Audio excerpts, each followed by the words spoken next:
Magandang umaga sa inyong lahat, no? Nandito naman kami.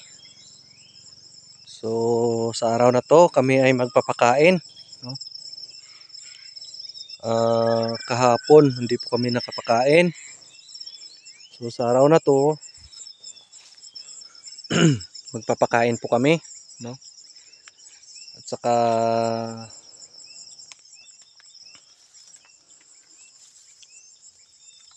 para lumago lalo yung ating ampalaya, no? Kasi ayun po, ang daming maliliit na bunga. Ito na po yung epekto ng ulan nakaraang mga linggo. So, pero hindi nasundan. So, sa araw na to, no? Ang age ng ating ampalaya ay 80 ano ba? 88 days, no? 88 days na po itong ating ampalaya. So, ngayon po ay magpapakain po kami. So, ang ipapakain po namin ay 10 kilo na Unique 16 at saka 2 kilo na asin sa 1 drum na tubig. Ito po, ipapakita ko po sa inyo. Po.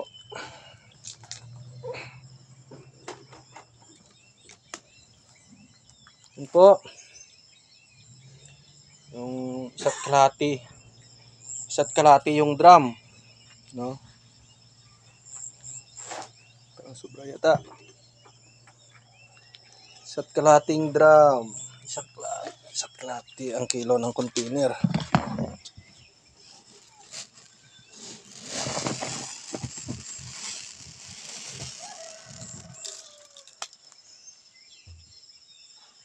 Yun po, no? 10 kilo na Unique 16. Unique 16. Yara Mila. Triple 16. Yan po ang ipapakain po namin. Po.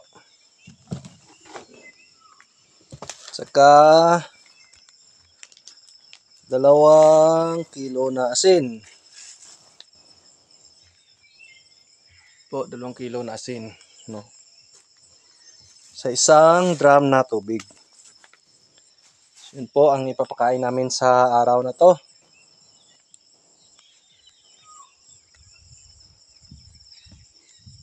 Para lalong mabilis, no? Paglaki ng bunga nating ampalaya. Kasi medyo marami-rami na yung bunga. So, kailangan natin magpakain din ng medyo marami-rami. So, Tuesday ngayon. Tuesday, malalaki na to.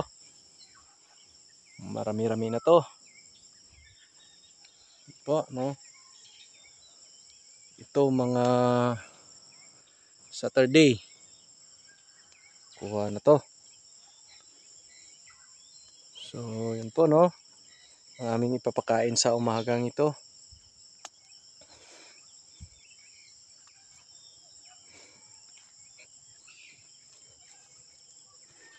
Para mabilis, no? Paglaki ng mga bunga na ganito. Ito po, no?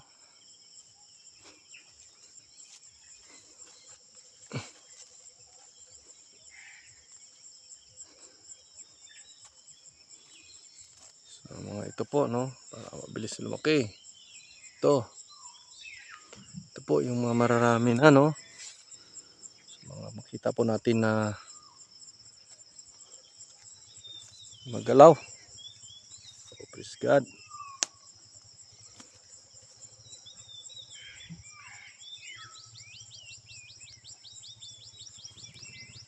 Yan po, no?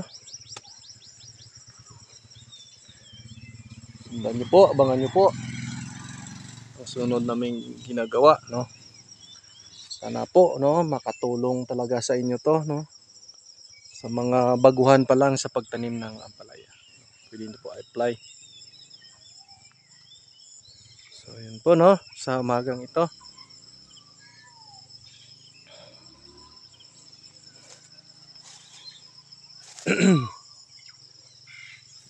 Kita natin na marami yung naong bunga.